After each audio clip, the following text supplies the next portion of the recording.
Okay guys, we are back in our Mazda 6. Will we call it part 3? What do we call it?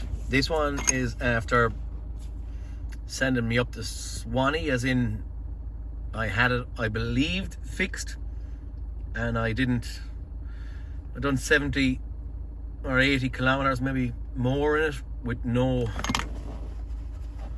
issues. I believed I was done. Smart City braking system fault was coming up on the dash here, and yeah, well, I suppose what I had been saying to lads anyway was that Smart City braking, we had P0101. I'm changing the scan tool. I was on the Mahal on prior video on this thing. No real time lapse a day or two, but I'm gone on to the snap on at this point in time. Number one, I'll give you cross-reference of airflow numbers. Number two, and just see what we can say. What I'm seeing here on this thing is I'm not getting a whole lot of descriptions on some of my fault codes. My belief is that airflow number being wrong is giving me this issue here: anti-lock brakes, invalid data received from ECM, electronic control module, / PCM, powertrain control module A. Now, didn't believe it was going to be 2 engine control modules in it, but anyway, here we are. Maybe it is. As I said, I think sometimes I'd be like all of you. I don't look at these and think, oh, I know exactly what it's telling me. I'd be kind of having to do a little bit of homework, bit of research, try and pinpoint what we're actually looking at, try and figure out where I'm going to go myself.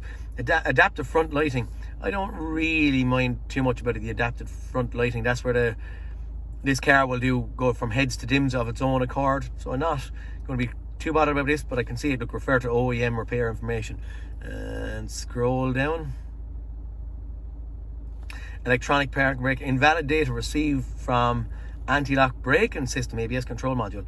Now I'm suggesting that because this is not happy with that will give funny stuff to that if you're getting invalid data received because of not being able to see the right stuff coming out of the engine control module. Power steering, again, don't have an abbreviation on these, but for now, that one, maybe when we're after this Smart City braking system, maybe we need to concern ourselves about that. Invalid data received from cruise control front distance range sensor, maybe. Remote transmitter registration. Smart start, I don't think. I actually said on the last video I thought that was to do with the key that we had, but I'm not going to concern myself with that at this point in time. Tire pressure monitor. Forward sensing camera. This is going to be tied into our Smart City brake, and you can see it in here. Forward sensing camera failure of some sort in the camera. Maybe that's giving us our thing.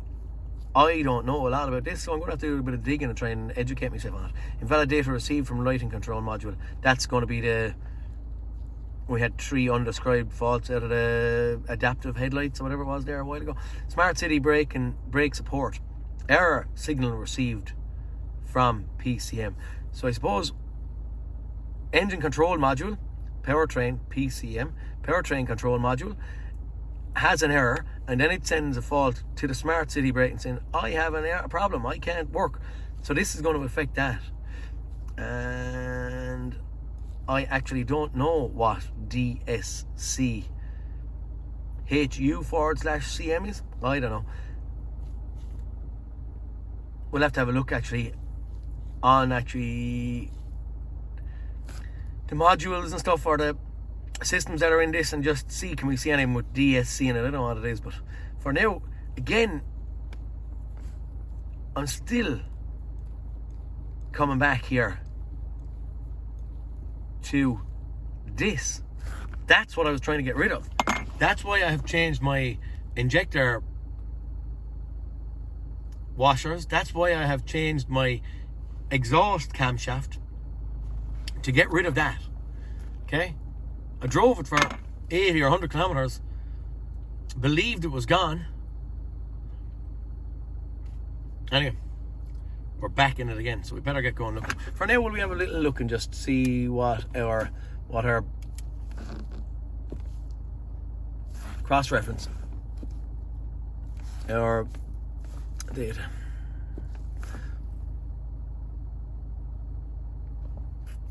Continue. What I'm going to do is cross-reference the MAL to this. I think I did at one stage show some of the numbers in here, whether it was with OBD or actually on manufacturer specific, I can't remember, but we just might have a little look and see. The sun is glaring in on top of me, so apologies if my camera wiggles away. I'll put you down on the seat out of the glare.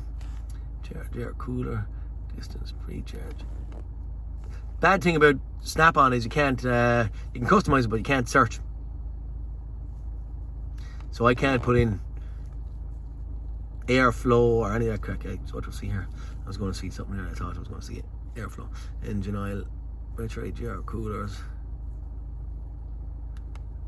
Zooming. This is why some lads say run a mile from the Mazda. Possibly. But anyway, for now, I believe that this man paid me. I believed it was fixed and finished, and it was last Saturday. I actually felt right bad, because just for this chap more than myself, I didn't want to tell him it was done and it not be done. I had, dare I say, given me best shot, or I thought it was just OXO. I believe we were like, look at that, like, will she? She will. Need that.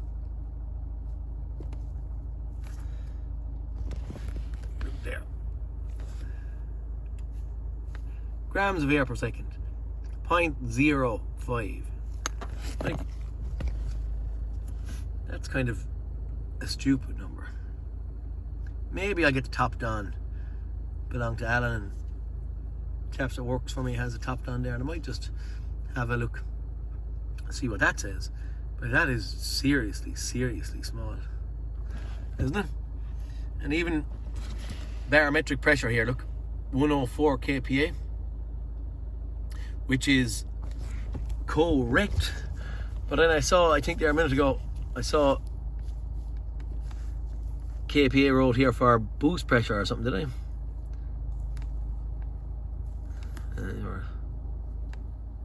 Oh, there. Oh, she got to the top of the screen because I opened it a minute ago. Don't know if my hand is in the way or what. I'm looking at, holding the phone and looking. I saw boost pressure, I thought, here a second ago, and I think I saw it being 0.89 kPa, which is, yeah, look here, can you see that? That's desired, but 100 kPa is atmospheric pressure, so we should be desiring around 100 kPa. So that number is absolutely, dare I say, bloody stupid. Here's our, can we see that one? Manifold absolute pressure, 0.87. You know, the desired numbers are similar, but they're wrong. It isn't 0.8 of a kilopascal. It can't be. 100 numbers, the decimal point is in the wrong place. So I'm presuming that 0.05 on airflow is in the wrong. I probably should have customized this. Is in the wrong place. Just the decimal point is in the wrong place with these jokes. Anyway, try and fix that, please, Snap-on. I heard Scanner and Anna doing that a couple of times, so probably wouldn't be brave enough normally to do it, but I'm just saying, it's Mazda, I know, but don't put it on your scan tool if you can't give us the right information. And I know that someone might come back to me, put on a comment and say, oh, that's because of this, whatever. I wonder, is there any functional tests for actually special functions for resetting air? Be interesting. Before I do it, I'm going to go and customize my scan tool. I'm going to get in airflow numbers. I'm going to get in particle filter numbers. Get a few maybe EGR numbers in there and stuff, and we'll get and save that before I go any further. We might do the reset and then we might have a look prior or afterwards. Okay, carry on. Right, customize this guy. Okay guys, on this Mazda I've changed onto the Carman just to try, I don't know, having a look. 1 point, what? Suppose that 1.5 being an average kilos centimeter squared. I think it's a weight format. I don't know. Can't understand it, and I can't change it to grams of air per second. But what I'm going back to this. I'm back to the main menu. What I'm just thinking, because I can see absolutely nothing wrong. I don't want to go chasing after anything other than this P0101 that I have. It is coming back due to this car not being happy with air quantities going in. So what I'm doing, I don't want to, let's actually go back to that. What I'm doing, sorry.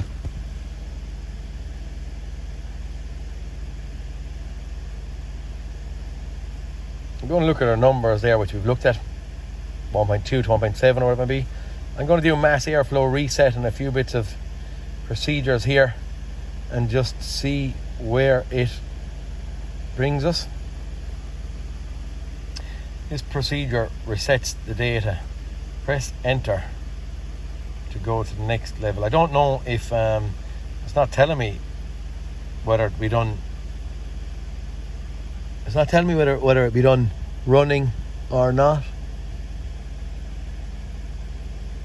Turn ignition to the on position. Sorry, I'm trying to get in. I'm going to do my shoot. I say I've stuck in the door there, lads. Okay, I'm going to do my generic stall of the engine. Why? So the ignition is in the on position, and I'm going to press enter. It was very basic. Turning the ignition off. Press enter. Start the engine. Confirm the MIL malfunction indicator lamp does not illuminate. Okay, escape. No check engine light anymore. We won't actually go to that, we'll go back there.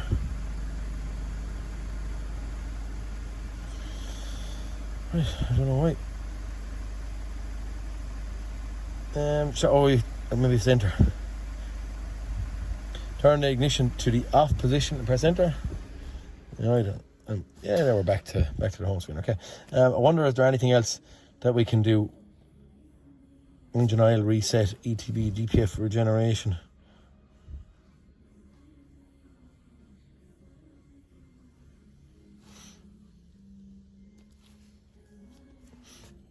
When you use PCM.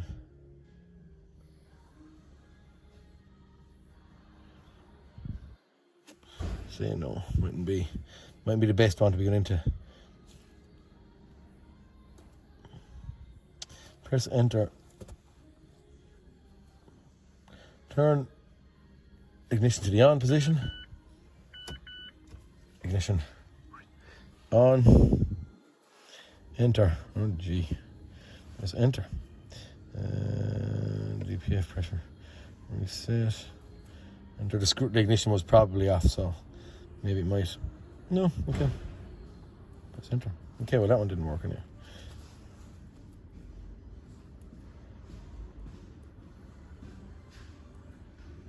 Not a whole lot, I suppose, in there. So look, I don't know.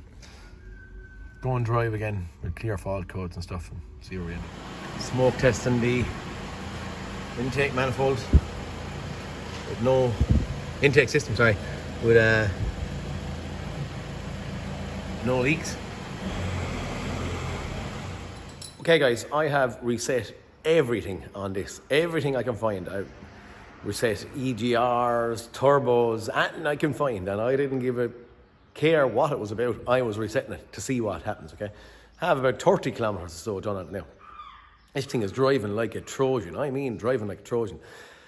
But yet I'm not happy, so I'm digging and rooting and trying to find something and see what the heck is going on here. Anyway, what I found on Diagnosing TSBs was P0101 can be created by the vacuum pump if the vacuum pump is not working on the end of the camshaft. And the reason they can fail is because of shards of metal getting into the oil ways and then from the oil way up and into the vacuum pump. It's just a thought process that I got last night, 12 o'clock or something like that, while doing the homework. This is what happens. It's actually 1 o'clock, to be honest. Right, here's my vacuum pump is connected to, there's the brake booster pipe coming from the vacuum pump that's in here, and there's our pipe teed in and out to here. Now I'm on my own, so I can't get anyone holding the camera. Maybe I could, I've got a tripod, but I'm going to show you what vacuum I'm getting. When I crank or start this thing, I kind of want down here around 25 inches of mercury, I'm going to call it, okay? That's ballpark of where I want it. And I want that to get down there fast when I start it. So I don't want to see, coming down slowly but surely. I want it down here and down here fast. Now, I have seen this before with these vacuum pumps to fail, but when I have, sorry, sun beaming in the top of me. When I have seen them, I've had faults for, there's a pressure sensor in the vacuum system up around the servo, and I've had faults for that, and I've had to replace these things, and it has got rid of that problem. I've never really affiliated with my airflow numbers, but Diagnosing is saying yes, it is, does create P0101. Now, what I'm going to show you if I can, and maybe I'm going to try and we'll be able to zoom in. Yeah, it's not so bad. Okay, all right, I'm going to get you there, okay? Now I'm leaning into the car and I have to press the start button. Oh. Actually, that's quite slow on this occasion. That's me pressing the brake now to get it back to 0.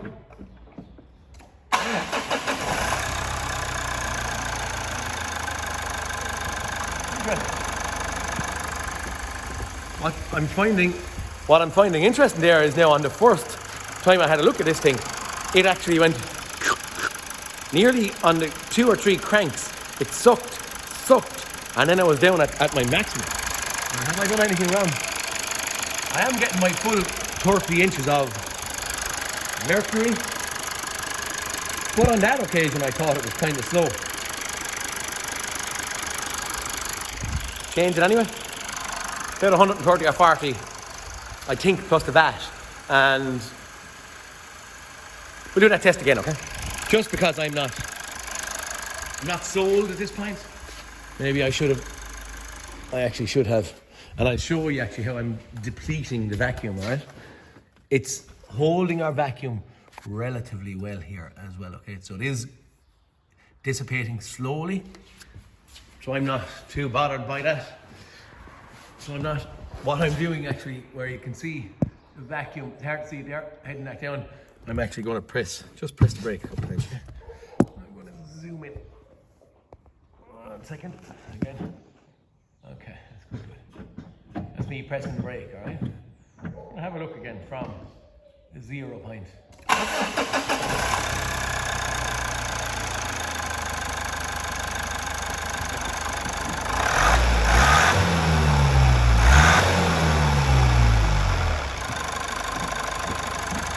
Press the brake twice. I suppose maybe thinking I shouldn't be able to do that.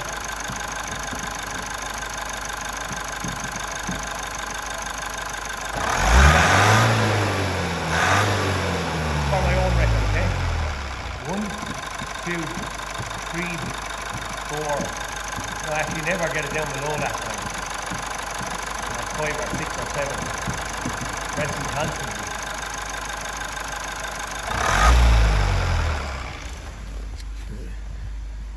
153. You saw that this thing in part 3 had 190,000 kilometers on it. I'm going to keep going. I'm going to keep going. This thing is going to see 200 or 300 miles on it if I can. Kilometers. Actually, look, guys.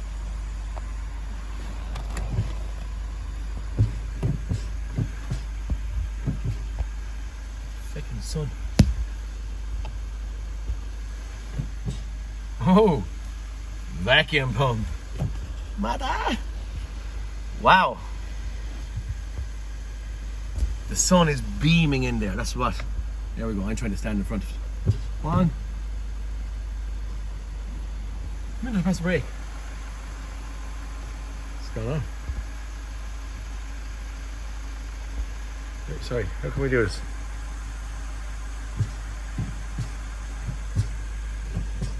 It came on there. But because my door is open. Smart city braking system.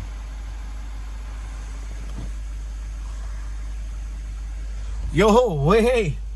I'm able to recreate the problem. I haven't been able to do that. I'm going after a vacuum pump. Oh, pair 3. Did they say third time lucky? Okay, so to reiterate, 4 to 5 pumps maybe got my vacuum to drop a long shot, maybe 5 or so inches of mercury. I'm going to hope that we can't do that on the other vacuum pump. That's it, we're replacing this vacuum pump. There's bulletins out there about this thing, the vacuum pump. Other lads have left comments with me on other Mazda videos. Bing! Light bulb moment. Hey, the generic smile is coming back. We're going after a vacuum pump, guys. Jeez. I'm just going to... I'll show you on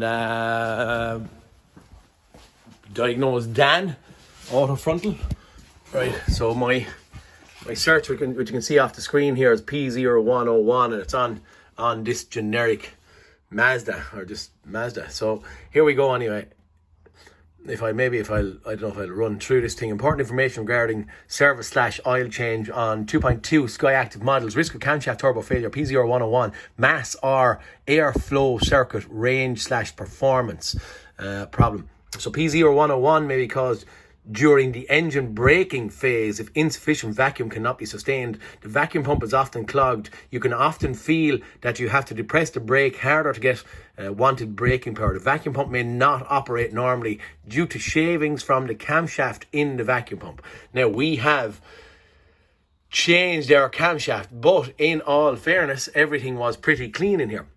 At service of Sky Active models with this engine within 2012 and 13, it's important to contact an authorised Mazda dealer to ask about possible service actions. We are aware that abnormal camshaft wear can occur in this engine. Therefore, it is extremely important that oil added to this engine complies with the specifications from Mazda. Non-compliance with the service intervals during or driving with too low oil level or using improper engine oil will increase the risk of engine breakdown, because camshaft metal shavings can get stuck in the vacuum pump strainer or at the low pressure turbo. Now, we have had the gauze off of the sump off of this and changed the strainer or the gauze down in the sump. You maybe see that if you follow me, you'll see that it has been there on another video. Oh, there's actually pictures of the camshaft, very similar to what we have in our thing. Picture the vacuum pump and where it is actually located. Now, we're not down on power, but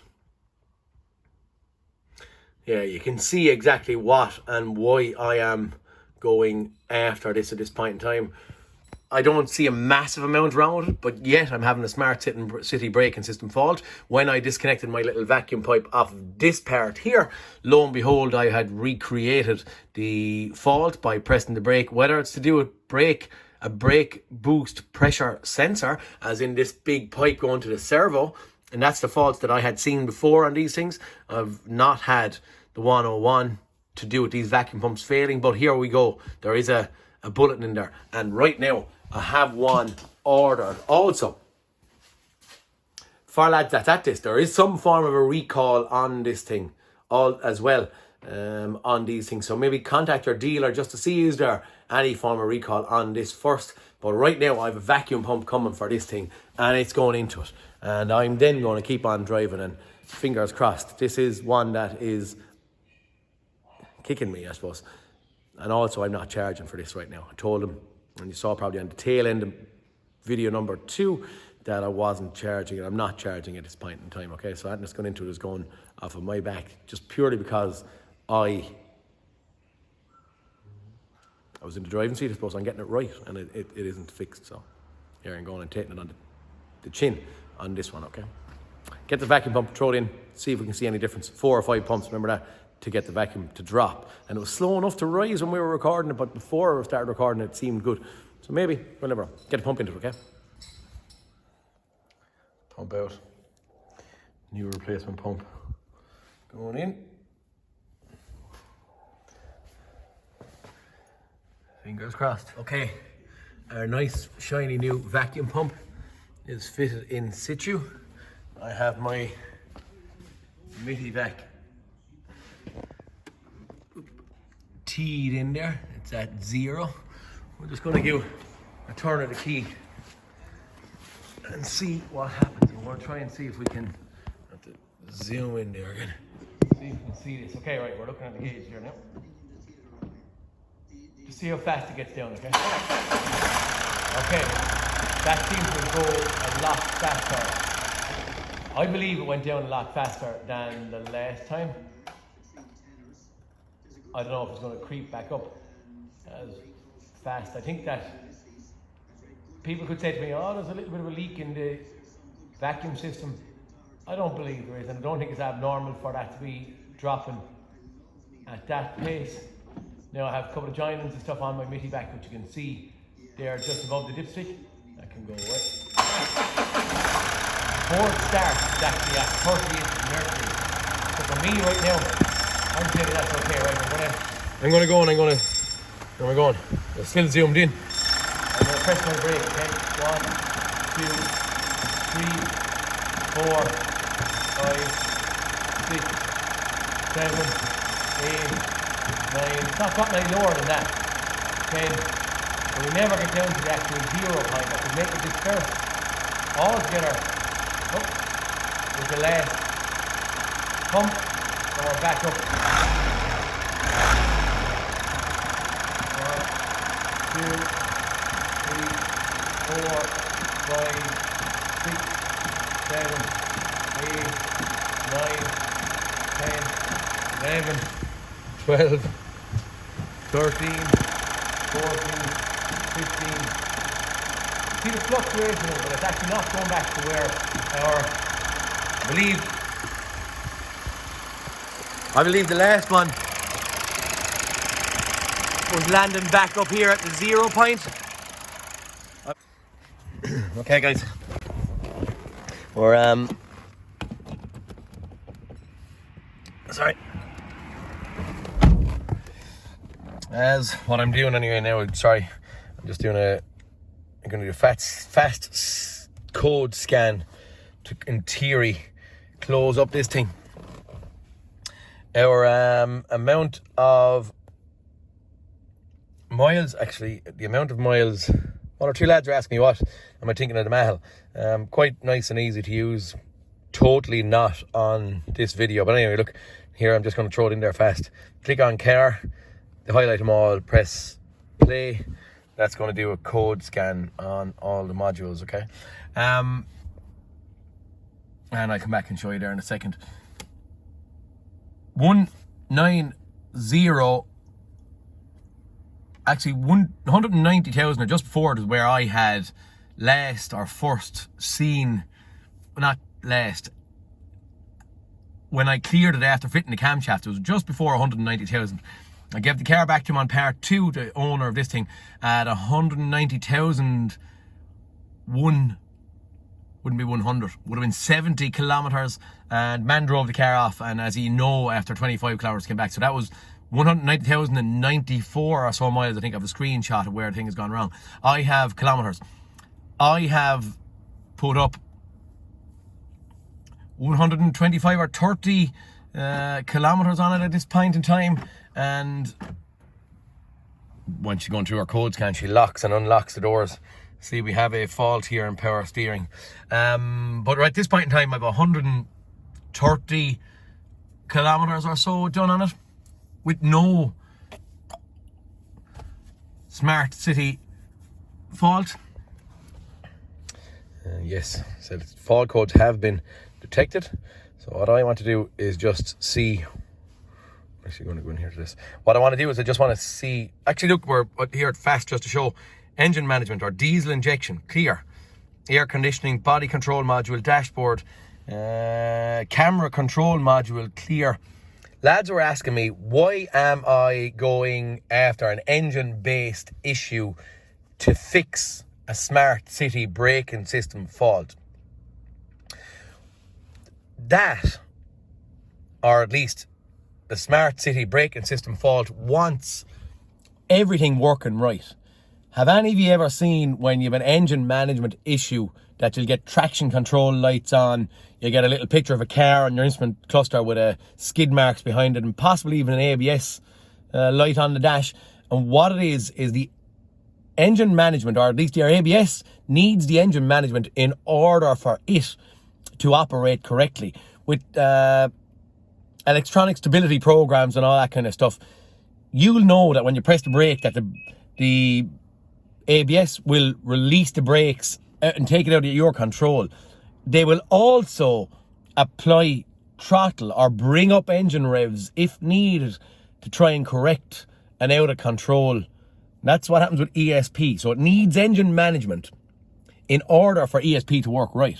Now, all I know and all I've seen is that smart city braking system needs the same. It needs the engine management to be right before it's happy. And the fault codes that we were getting was in smart city braking was invalid data received from powertrain control module, PCM. Electronic diesel injection is called it here. And once the engine wasn't right, smart city braking system wasn't happy, or the camera control module wasn't happy.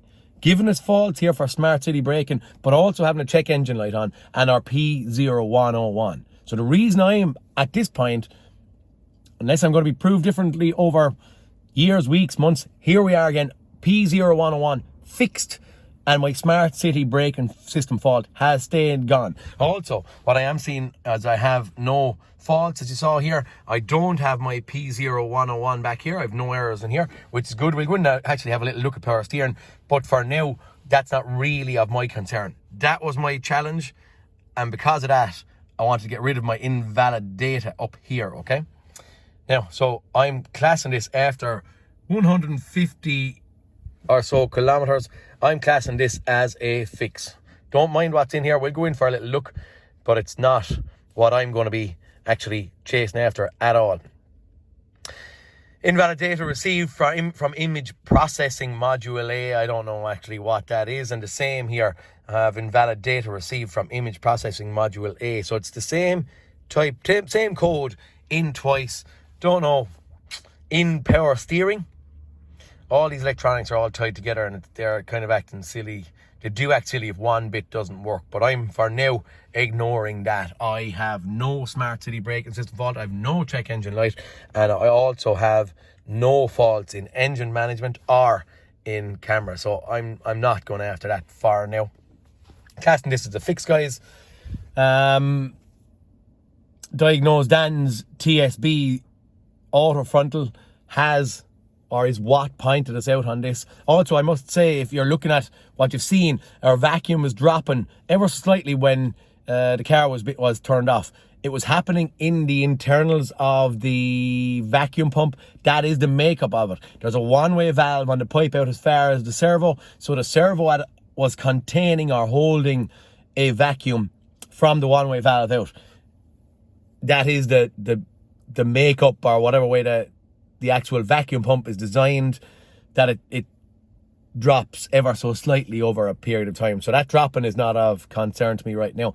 We're pulling a vacuum faster. We're pulling a vacuum, a little bit more of a vacuum. I'm classing this as a fix after 150 miles or kilometers. I keep getting muddled up there, miles or kilometers. I'm classing this as a fix. Diagnose Dan. We fixed it together. Again. Anyway, hey, that's what I suppose we pay. We're paying for subscriptions to Diagnose Dan, paying for Autodata, paying for all this. This is where the money goes. And the money goes into this stuff to try and have some form of artillery to help or aid us on the quest to find the answers. So here we go.